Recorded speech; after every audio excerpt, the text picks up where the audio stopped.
Hello sports lovers, welcome back to Sports TV. I'm Med, and in today's episode I'm going to discuss Joyce and Joseph Parker, the battle of the two Joes, the big Joe and the small Joe.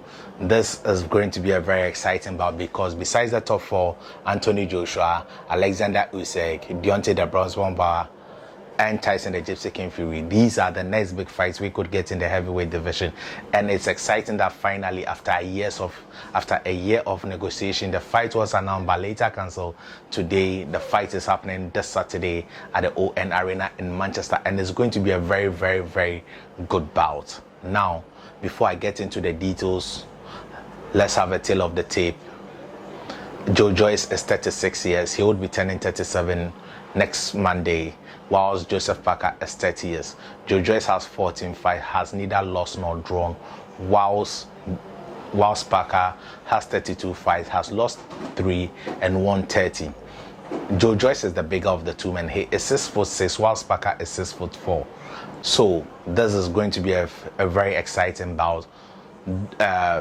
Though Joyce is the older of the two in terms of boxing wise, he is the younger man because he started boxing at age 21, whilst Parker can be seen wearing gloves at age 3 and 6. So now, before I get into the details and how I think the fight will play out, please do me a favor by subscribing to the channel. Remember to press the bell icon so that you get notified anytime we upload a video, and also like this video.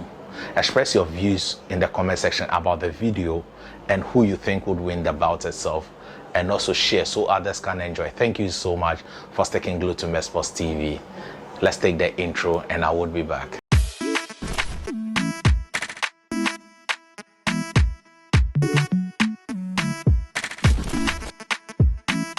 Now, welcome back. Now, this is going to be a very exciting bout. Like I've already said, it's a match of two equals. Joyce is on the ascendancy, whilst Parker in recent times has been on the ascendancy.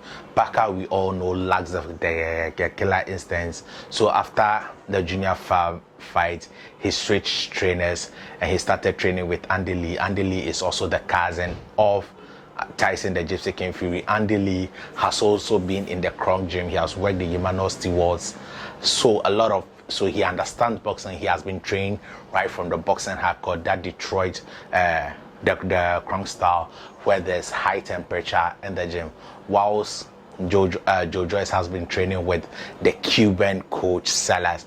You know, we all know that the Cubans have the great amateur boxing. So Salas is also a very good coach. He is also the coach of former welterweight, WBA former welterweight champion, you guess. So these guys have good backends behind them. Their coaches are very knowledgeable and they'll bring a lot to the table. Now, let's look at the matchup of both men. Joyce is a very slow fighter. That is one of his disadvantages, and he doesn't adjust in fights. Joyce barely adjusts in fight. Those are some of the Joyce weaknesses. He is slow. He doesn't make adjustments. That is it. There is nothing so special about him as a boxer. Now let me go to Joseph Parker. Joseph Parker is a good boxer, but he lacks the killer instinct. He doesn't know how to finish off his opponent when he has them hurt. Just like the Chisoro's second fight. He had Chisoro wounded, hurt, but he could not finish off Chisoro. He left Chisoro off the hook. But with the Kronk style, I don't know. I think he would improve, and I'm tipping him to win this fight because he has the better boxing ability.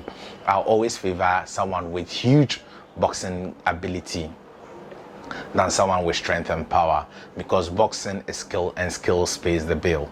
Now, Joseph Parker would box Joyce around. Joyce have a very, very slow feet, has slow jabs, but he's able to impose his big presence on you. So that means he can be able to cut. He's able to cut off the ring very well and uses his strength to his advantage. He has a very funny way of imposing himself on his opponent, and you wouldn't have anywhere to run.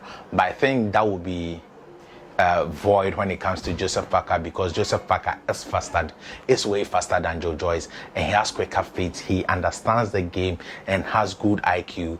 But But if he's not able to implement all these attributes he has, then it's going to be a very long night for him, because Joyce warms up into the fight as it goes on. He is like a diesel engine. Whilst the fight builds up, he warms up. Joyce also takes a lot of punches, which is not good. Though he has a very, very good chin, no matter how good you are, it is preferably not to get hit. Joyce does not know how to duck a lot of punches, so he takes most punches on his gloves and on his face. But in a heavyweight fight, any one punch can end a fight at any time. Though Parker is not known as the biggest puncher in boxing, anybody above 91 kilogram can cause you a problem in the boxing ring, no matter who you are. No matter who you are, anybody around above 91 kilograms can cause you a problem. So Christian Hammer, in the Christian Hammer fight, Joyce got hit a lot. Though Christian Hammer is a washed fighter, he is nowhere near his prime. Christian Hammer is the guy, is a Romanian whom Tyson Fury fought in oil, which earned him the title shot against Vladimir Klitschko in Germany. So Christian Hammer is way past his prime. That was way back in 2015. Christian Hammer is no more at world level. He is officially a journeyman. Whilst Chisoro was the last opponent of Joyce, he is also virtually, he may not be a journeyman, but he may be the guy you need to step up against in order to get to the next level. And recently he defeated Kubra Pulev, and he said he wanted the bronze over that fight. I don't think that fight will happen, but these two, their last two opponents, are not the best of opponents, so both of them are stepping up for a while, and the only common opponent they have is Carlos Takam. Carlos Takam also happens to be the sparring partner of Joyce. He and Johnny Fisher. I don't know the sparring partners of Parker yet, but the prime at which, or the time at which Joyce defeated Takam was not the same time Joyce defeated Takam. Takam was way past his prime when he was defeated by Joyce. Joyce has also faced formidable opponents like, though they were most watched, Brian Jennings, who hit Joyce to the body. So we know that Joyce is good with his chin, but we don't know how vulnerable he is to the body, because he was hit in that fight badly by Brian Jennings to his body. Then he has faced former WBC world champion Berman Steven, which was also a good fight, a step-up fight for him. He also faced Daniel Dubois, who is also now the WBA regular champion. He is also about to have a chance to a world title. Now let's look at some of the formidable opponents of Parker. Parker has faced Takam himself. Then he has faced Andy Ruiz, a former world champion. He has faced Anthony Joshua, a former world champion. He has faced Dillian, the body snatcher White, who is a former world title contender. He has faced Derek Chisoro twice, who is also a former world title contender.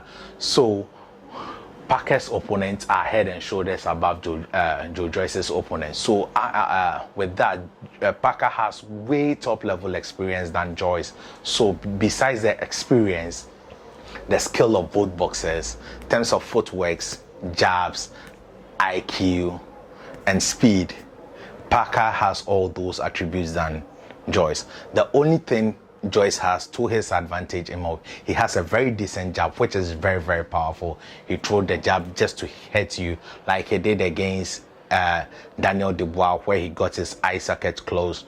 Then he also have a very grinding chin, so he is able to take punches in order to dish out his own.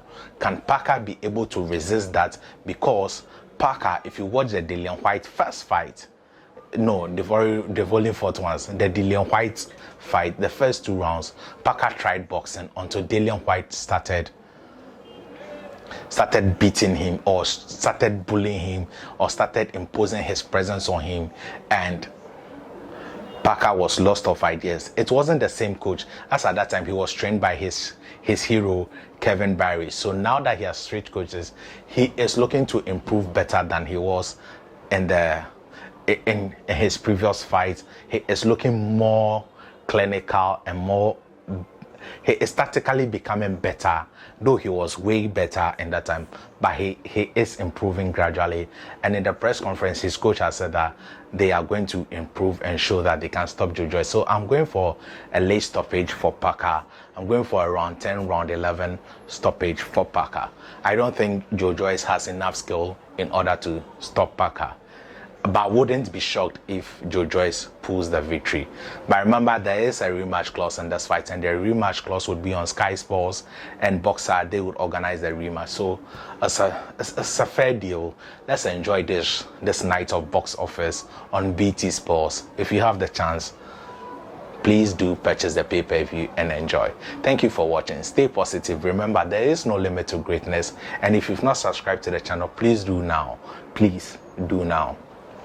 And also share, like, and also comment. Thank you. Stay positive. Au revoir. Bye bye.